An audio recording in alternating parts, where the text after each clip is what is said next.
बिस्मिल्लाहिर्रहमानिर्रहीम। अस्सलाम वालेकुम टू डियर स्टूडेंट्स। लास्ट जो पोर्शन था ज्योमेट्रिकल आइसोमरिज्म का, वो उसकी रिकॉर्डिंग लेकर मैं आप लोगों के सामने मौजूद हूँ। ज्योमेट्रिकल आइसोमर्स जो है वो स्टीरियो आइसोमर्स की टाइप्स हैं। अब थोड़ा सा आपको आइडिया ना दे दूं पहले ये स्टीरियो आइसोमर्स वगैरह के हवाले से। मैं अगर आप लोगों से ये कहूँ कि स्टीरियो आइसोमरिज्म क्या था,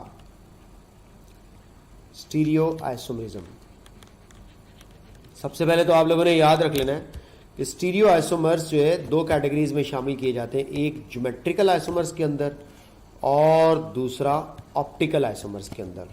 मेजर यही दो टाइप्स है, वैसे और कैटेगरीज भी हैं लेकिन हम लोगों ने अपने सिलेबस के अंदर ही रहना, ऑप्टिकल और ज्योमेट्रिकल।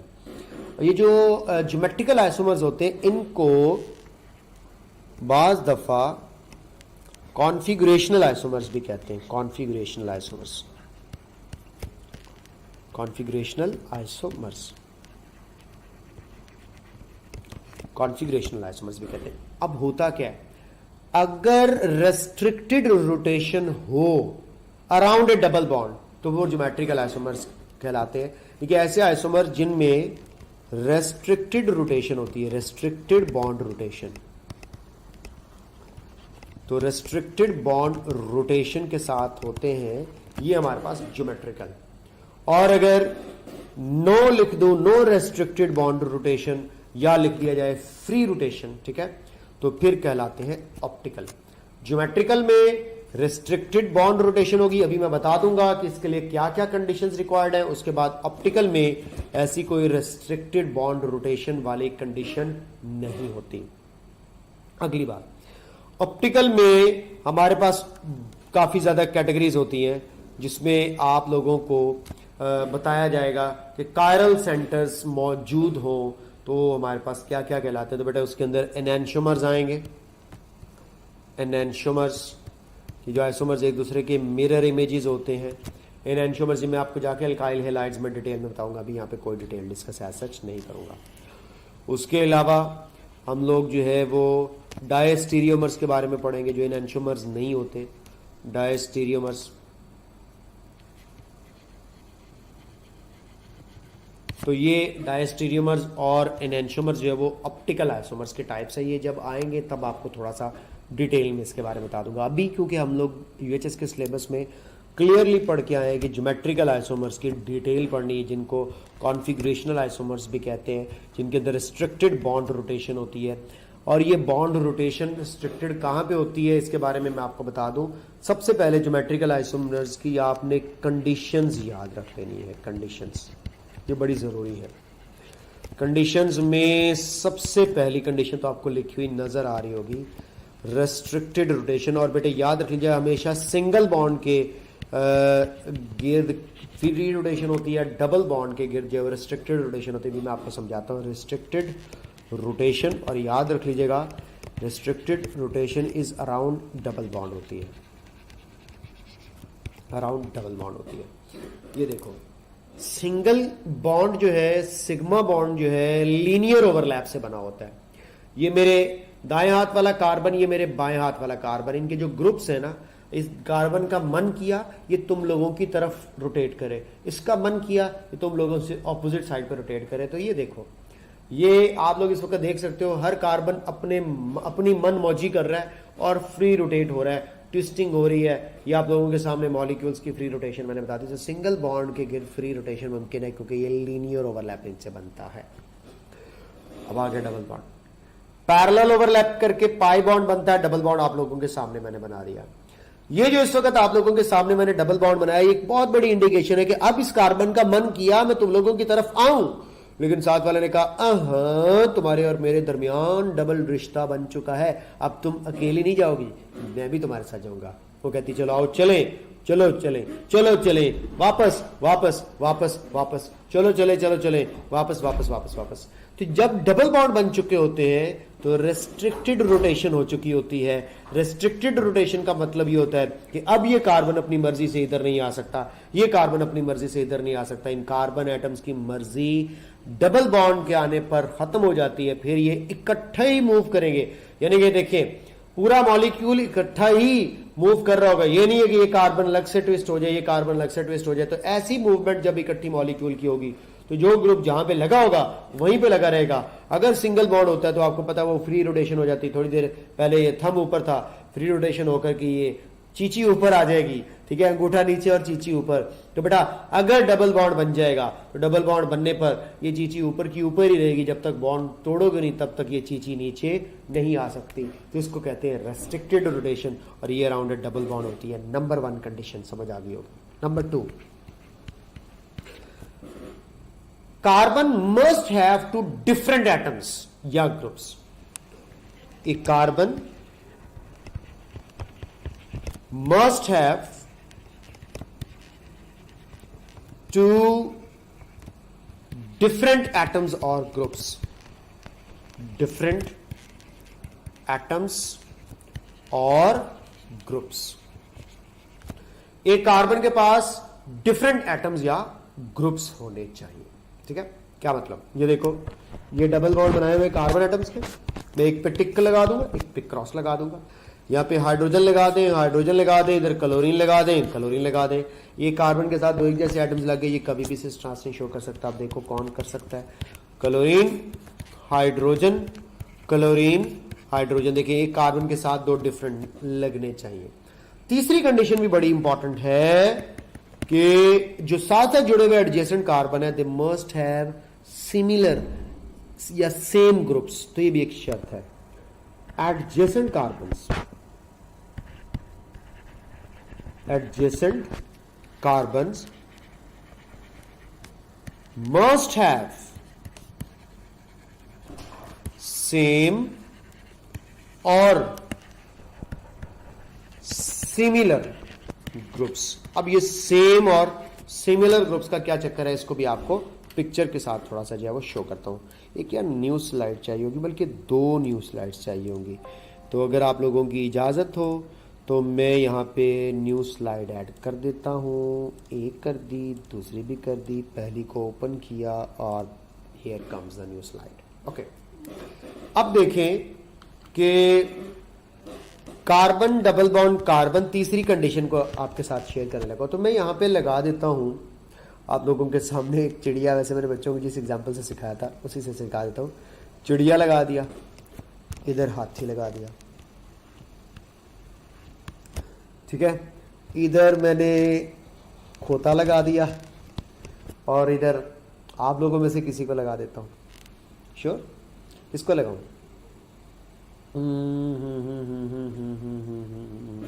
वैसे मेरे पास क्लास में एक लड़का है, मैं उसके साथ बड़ा मजाक करता रहता हूं, तो जमशेद को लगा देते हैं।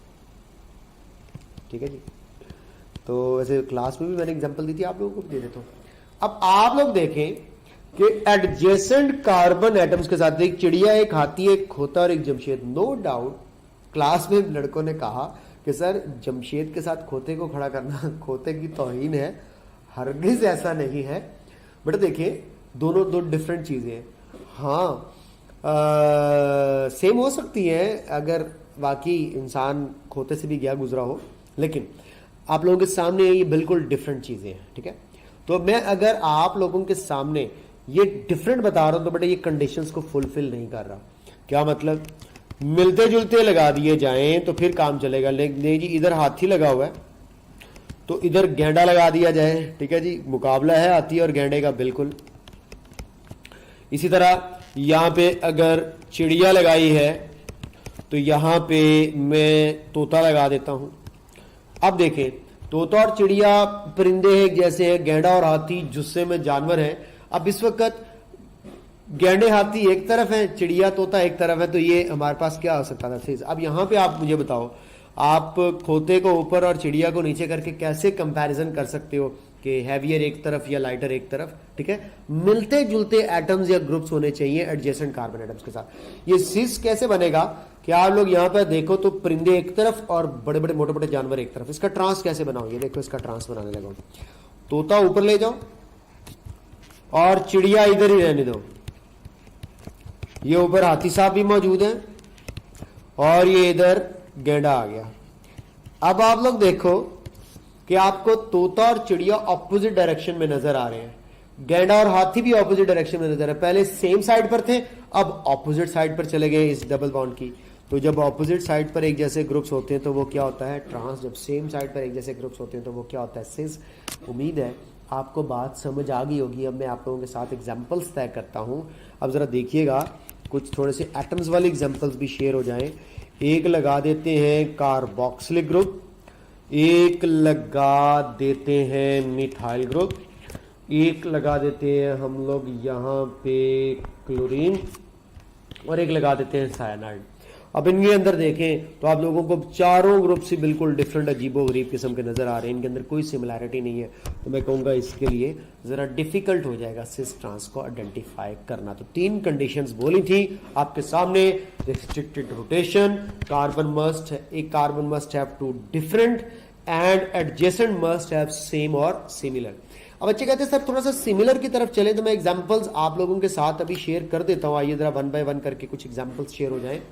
जिस तरह देखें आप लोगों के सामने, अगर मैं हैलोजेंस लगाता हूं, फ्लोरीन, क्लोरीन, ब्रोमीन और आयोडीन। अब आप लोगों को पता होना चाहिए कि सिस क्या होता है और ट्रांस क्या होता है। नाम से जाहिर है सिस में सिमिलर ग्रुप्स या सेम ग्रुप्स सेम साइड पर होंगे। Similar groups on same side of double bond, similar groups on same side, तो ये होगा सिस।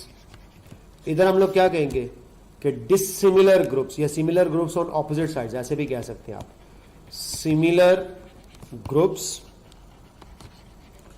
On opposite side, similar groups on opposite side, तो ये हमारे पास क्या आ जाएगा, ट्रांस और सिस। अब देखो डबल बॉन्ड बना हुआ है, बिल्कुल बना हुआ है।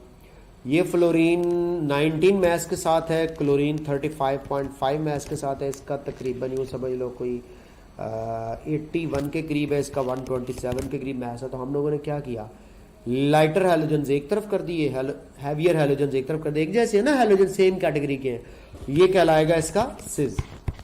अब इसका ट्रांस कैसा होगा ये उसको भी देखते हैं। फ्लोरीन ब्रोमीन को वैसे रहने दो, क्लोरीन नीचे कर दो, आयोडीन ऊपर कर दो। ये देखो अब जरा देखें, आपके पास सिमिलर ग्रुप्स ऑपोजिट साइड पे चले गए। क्या मतलब, ये लाइटर था 19 वाला, ये लाइटर था 35.5 वाला, ये ऑपोजिट साइड्स पे चले गए।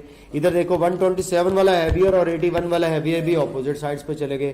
तो सिमिलर ग्रुप्स अगर ऑपोजिट साइड्स पे हो तो वो ट्रांस होता है, सिमिलर ग्रुप्स अगर सेम साइड पे हो तो वो सिस होता है। और ये आप लोगों ने लॉन्गिट्यूडनल सेक्शन करना, वर्टिकल सेक्शन नहीं करना डबल बॉन्ड के साथ। लो जी, ये बात अगर आप लोगों को समझ आ गई, आप लोगों को मैंने ये सिस ट्रांस ज्योमेट्रिकल आइसोमर्स या उधर ट्रांजिशन एलिमेंट्स में भी पढ़ा चुका हूँ, तो ये आप लोगों के लिए आपको नई चीज़ नहीं होनी चाहिए। आइए चंद एक एग्जांपल्स की बात करते हैं। रिस्ट्रिक्टेड रोटेशन का मैंने जिक्र कर दिया है कि अगर डबल बॉन्ड होगा रिस्ट्रिक्टेड रोटेशन होगी, जब तक बॉन्ड नहीं तोड़ोगे तब तक ये मॉलिक्यूल का ट्विस्ट होने वाला कोई सीन नहीं है। कंडीशंस भी आप लोगों को मैंने बता दी कि डबल बॉन्ड के साथ फ्री रोटेट नहीं हो सकता। Side wise overlap P orbital की पोजीशंस ऑफ अटैचमेंट को क्या कर देती है, फिक्स कर देती है। Presence of site of restricted rotation like a double bond और a ring structure। अब रिंग वाली एग्जांपल्स हमारे ऐसे सिलेबस में नहीं है, लेकिन हम उसको यहाँ पे डिस्कस भी नहीं करेंगे। 2 groups attach to the same carbon must be different. 2 adjacent carbon having double bond must have similar groups attached to them। ये कंडीशन हो चुकी है। In cis form similar groups lie on the same side while trans form similar groups lies on the opposite side। ये सारी बातें तय कर चुका हूँ। Similar groups on same side, similar groups on opposite sides। आप लोगों के सामने सिस और ट्रांस आइसोमर्स की प्रॉपर्टीज का भी एक छोटा सा कंपैरिजन कर लूं ताकि ये बात भी खत्म हो जाए। सिस आइसोमर पोलर होते हैं, ट्रांस आइसोमर नॉन पोलर होते हैं। ये बात एक अच्छे तरीके से ज़हन में रख लीजिएगा। Why I am saying them polar and why I am saying them non polar. आइए जरा इसका फैसला जरा डायपोल मोमेंट से करवाते हैं। तो बेटे याद रख लीजिएगा, इनका डायपोल मोमेंट नॉट जीरो यानी कि ग्रेटर देन जीरो होता है। ठीक है, डायपोल मोमेंट नॉट जीरो। और इनका डायपोल मोमेंट क्या होता है, जीरो। क्यों जीरो होता है, आइए जरा इस छोटी सी एक एग्जांपल से समझे जो हम लोगों ने थोड़ी देर पहले यहां पर लिखी थी। Where that example is, chlorine वाली एग्जांपल किधर गए भाई, डाइक्लोरो वाली एग्जांपल। चले नई एग्जांपल बना लेते हैं यहाँ पे, नो इशू। ये देखो कार्बन डबल बॉन्ड कार्बन, इधर क्लोरीन लगा हुआ है, इधर हाइड्रोजन लगा हुआ है, इधर क्लोरीन लगा हुआ है और इधर हाइड्रोजन। ये कौन सा स्ट्रक्चर आपके सर, ये स्ट्रक्चर है। इसके बाद ट्रांस स्ट्रक्चर के ऊपर बारी आती है। क्लोरीन क्लोरीन हाइड्रोजन हाइड्रोजन, ये था ट्रांस, ये था सिस। क्लोरीन हाई इलेक्ट्रोनेगेटिव एटम है, इलेक्ट्रॉन डेंसिटी अपनी तरफ विड्रॉ करेगा। ये देखो सेम साइड पे होने की वजह से सिस वाले एक दूसरे के इफेक्ट को कैंसिल नहीं करेंगे बल्कि रीइंफोर्स करेंगे, जिसके रिजल्ट में इनका डायपोल मोमेंट ग्रेटर देन 0 होगा। ट्रांस में देखो तगड़े ग्रुप ऑपोजिट साइड्स पे चले गए। ये देखो ये इस डायरेक्शन में इलेक्ट्रॉन डेंसिटी को विड्रॉ कर रहा है, ये इसके ऑपोजिट डायरेक्शन में इलेक्ट्रॉन डेंसिटी को विड्रॉ कर रहा है। दो हैवी इलेक्ट्रोनेगेटिविटी वाले जब एक दूसरे के ऑपोजिट डायरेक्शन में लगे होंगे तो एक दूसरे के इफेक्ट को क्या कर देंगे, कैंसिल कर देंगे। इफेक्ट कैंसिलेशन की वजह से इनका डायपोल मोमेंट क्या होगा, 0। ये देखिए हमारे पास ये सिस 2 ब्यूटीन है, दोनों अल्काइल ग्रुप सेम साइड पे लगे हुए हैं। ट्रांस 2 ब्यूटीन में ऑपोजिट साइड पे लगे हैं तो ऑपोजिट साइड में एक दूसरे के इफेक्ट को क्या कर सकते हैं, कैंसिल कर सकते हैं। मैलिक एसिड फ्यूमेरिक एसिड पिछले साल 2019 के पेपर में भी आया है। ये हमारे पास सिस 2 ब्यूटीन डायोइक एसिड को कहते हैं, ठीक है, सिस 2 ब्यूटेन डाइओइक एसिड को कहते हैं। और ये ट्रांस वाला जो है ये एक ही फॉर्मूला है इनका, लेकिन इनका स्ट्रक्चर फॉर्मूला लिख रहे हैं, ये ट्रांस 2 ब्यूटेन जो है वो डाइओइक एसिड है। तो बेटे इनके फ्यूमेरिक एसिड और मैलिक एसिड के अंदर भी सिस ट्रांस आइसोमर्स एग्जिस्ट कर रहे हैं। ये बात आप लोगों को मैंने दी बता। अब देखें डायपोल मोमेंट वाला चक्कर खत्म हो गया। अब आप लोग फैसला करें, जिनका डायपोल मोमेंट ग्रेटर देन 0 होता है वो क्या होते हैं, पोलर, और जिनका 0 होता है वो क्या होते हैं, नॉन पोलर। बॉइलिंग पॉइंट्स किसके ज्यादा होने चाहिए, of course high boiling point हमेशा पोलर स्पीशीज के होते हैं, लो बॉइलिंग पॉइंट हमेशा नॉन पोलर स्पीशीज के होते हैं जिनके 0 है। लाइक पेट्रोल नॉन पोलर है, वाटर पोलर है, पेट्रोल का बॉइलिंग पॉइंट ज्यादा और ऑफ कोर्स इनका कम। अगर बॉइलिंग पॉइंट हाई है तो मैं यहां पे लिख दूं फिर लो वेपर प्रेशर, और इधर हाई वेपर प्रेशर। बिल्कुल ऑपोजिट बात पढ़ने लगे हैं। बॉइलिंग पॉइंट तो हाई है लेकिन मेल्टिंग पॉइंट्स लो है क्योंकि इनके अंदर क्लोज पैकिंग नहीं हो पाती। But generally boiling point high हो तो मेल्टिंग पॉइंट्स भी हाई होते हैं। इधर हाई मेल्टिंग पॉइंट होगा क्योंकि इधर क्लोज पैकिंग होगी। ट्रांस और सिस की क्लोज पैकिंग को भी जरा समझ लो, वो भी आप लोगों को मैं सिखा देता हूं। ये देखो ये बल्कि मिथाइल ग्रुप्स जब एक साइड पे लगे हुए हैं तो आप इसके करीब अगर कोई दूसरा चीज लेकर आओगे तो उसके भी बल्कि अल्काइल ग्रुप्स इसके सामने आ जाएंगे। ये जरा यहाँ पे क्लोरीन वाला स्ट्रक्चर मेरे पास प्लेस है तो मैं आपको बना के दिखा सकता हूँ। ये देखो दो हैवी बड़े साइज वाले क्लोरीन एटम जब एक दूसरे के करीब क्लोज पैक होने के लिए आएंगे तो क्लोज पैक नहीं हो पाएंगे, दरमियान में गैप रह जाएगा। अगर ट्रांस स्ट्रक्चर है तो ये देखो ट्रांस स्ट्रक्चर घुमा के इस तरह लाई जा सकती है या नहीं, बिल्कुल लाई जा सकती है कि हाइड्रोजन और क्लोरीन जो इनके दरमियान जो गैप होगा वो रिलेटिवली कम होगा। ये क्लोज पैक्ड हो सकते हैं, ये क्लोज पैक नहीं हो सकते, कांट बी क्लोज्ड पैक्ड। तो इसमें क्लोज पैकिंग का चक्कर होता है। ट्रांस में ऑपोजिट डायरेक्शन होती है, क्लोज पैकिंग हो जाती है, जबकि सिस में सेम डायरेक्शन में होने की वजह से क्लोज पैकिंग वाला कोई सिनेरियो नहीं होता। तो ये रही आप लोगों के पास एक और इंपॉर्टेंट बात। यार एक और बात भी ना डिस्कस कर दूं, मैंने एक जगह पे पढ़ा था कि सिस और ट्रांस में सिमेट्रिकल कौन होता है और अनसिमेट्रिकल कौन होता है। अब आप खुद फैसला करें। बल्कि ग्रुप जब एक साइड पे होंगे तो मॉलिक्यूल यूं झुका हुआ होगा, तो ये हमारे पास सिमेट्रिकल है अनसिमेट्रिकल। अनसिमेट्रिकल सिमेट्री क्या होगी, बड़े बड़े ग्रुप्स दोनों साइड पे भेज दो ताकि वो बैलेंस हो जाए। क्या हो जाए, बैलेंस। ये जरा देखिएगा मिथाइल ग्रुप जब दोनों सेम साइड पे होंगे तो ये अनसिमेट्रिकल होगा, अनसिमेट्रिकल। और जब ये ऑपोजिट साइड पे चले जाएंगे एक दूसरे को बैलेंस कर रहे होंगे तो फिर ये हमारे पास क्या होगा, सिमेट्रिकल होगा। तो ये भी एक बड़ा मजेदार पॉइंट था। ये देखिएगा ये दोनों क्लोरीन एक साइड पे आपने कर दिए, दोनों हाइड्रोजन एक साइड पे कर दिए, जहां पे बिल्कुल भी जो है वो टग ऑफ वॉर नहीं हो सकती क्योंकि आपने हैवियर एक तरफ मोटे मोटे लगा दिए, लाइटर एक तरफ लगा दिए। ये सिमेट्रिकल अनसिमेट्रिकल, अनसिमेट्रिकल। आप एक तरफ अगर हैवी रख रहे हो तो दूसरी तरफ भी हैवी रखो। देखो इधर अगर लाइटर है इधर ऑपोजिट भी लाइटर है, इधर अगर हैवियर है तो उधर भी हैवियर है, तो बैलेंस हुआ हुआ है। बैलेंस के साथ सिमेट्रिकल होता है और जब बैलेंस ना हो तो अनसिमेट्रिकल होता है। देखो कार्बोक्सिल ग्रुप सेम साइड पे, अनसिमेट्रिकल ऑपोजिट साइड पे आ जाए, बैलेंस कर रहे हो तो क्या होगा, सिमेट्रिकल स्ट्रक्चर। तो ये ऑपोजिट साइड बैलेंसिंग की बेस पर सिमेट्री आती है। फिर बेटा कह दे कि cis are unsymmetrical and trans are symmetrical. लो जी ये बात डन हो चुकी है। अच्छे तरीके से इसको ज़हन में रखिएगा। ये कुछ एग्जांपल्स पढ़ लें। 2 ब्यूटीन 2 पेंटीन, ये देखिएगा हमारे पास पहली कंडीशन पूरी हो रही है, बेटे डबल बॉन्ड मौजूद है, कंडीशन नंबर 1 स्टार लगा देता हूं। कंडीशन नंबर 2 पूरी हो रही है कि कार्बन के साथ दो डिफरेंट ग्रुप्स लगे हुए हैं, और कंडीशन नंबर 3 भी पूरी हो रही है कि दोनों मिथाइल ग्रुप एक जैसे ग्रुप्स हैं, जो कि आप लोगों के पास अगर एक साइड पे लगे होंगे तो सिस, और अगर ऑपोजिट साइड पे लगे तो ट्रांस। इस तरह 2 पेंटीन में देखें, मिथाइल और इथाइल में पहले बता चुका हूं सिमिलर ग्रुप्स है, एक जैसे ग्रुप्स है, एक ही खानदान से ताल्लुक रख रहे हैं, तो सेम साइड पे पड़े होंगे, सिस ऑपोजिट साइड पे चले जाएंगे तो ट्रांस। इसी तरह 1 ब्रोमो 2 क्लोरो प्रोपेन, ये प्रोपेन नहीं है प्रोपीन, क्या ये शो कर सकती है? आइए जरा आप लोगों के साथ इसको भी जो है वो शेयर कर लिया जाए कि यहाँ पे मिथाइल ग्रुप होना चाहिए अगर आप प्रोपीन बनाना चाहते हैं। 1 ब्रोमो 2 क्लोरो प्रोपीन, लो जी ये 1 ब्रोमो 2 क्लोरो प्रोपीन का स्ट्रक्चर मैंने बना दिया, यहाँ पे मैं मिथाइल ग्रुप लगा रहा हूँ। अब देखो, अब आप लोग फैसला कर रहे हैं, जब दोनों हैलोजन एक साइड पर लगे हुए तो इस स्ट्रक्चर को क्या कहेंगे? सिस कहेंगे, ठीक है जी। और जब दोनों हैलोजन्स ऑपोजिट साइड पे चले गए और मिथाइल और हाइड्रोजन ऑपोजिट साइड पे चले गए तो ये हमारे पास क्या होगा? ट्रांस। देखो मिलते जुलते एक ही खानदान के लगे। अगर इधर ब्रोमीन लगी हुई है और इधर मैं कार्बोक्सिलिक ग्रुप लगा देता तो फिर मामला मुश्किल हो जाना, फिर यहाँ पे सिमिलर वाला चक्कर खत्म हो जाता, समझ गए? तो ये हमारे पास सिस स्ट्रक्चर है, तो ये हमारे पास क्या है? ट्रांस। पेपर में इसी तरह का क्वेश्चन आएगा, कौन सिस शो करेगा, कौन सिस ट्रांस शो करेगा, कौन सिस ट्रांस शो नहीं करेगा। कंडीशन याद रखिएगा, रिस्ट्रिक्टेड रोटेशन डबल बॉन्ड होना चाहिए, कार्बन के साथ दो डिफरेंट और एडजेसेंट कार्बन के साथ सिमिलर ग्रुप्स लगे हो तो सिस ट्रांस आइसोमरिज्म शो होता है। That is the whole story of this unit is completed. Next hydrocarbons के यूनिट के लिए अगली वीडियो देखिएगा। अपना ख्याल रखिएगा। खुदा हाफिज।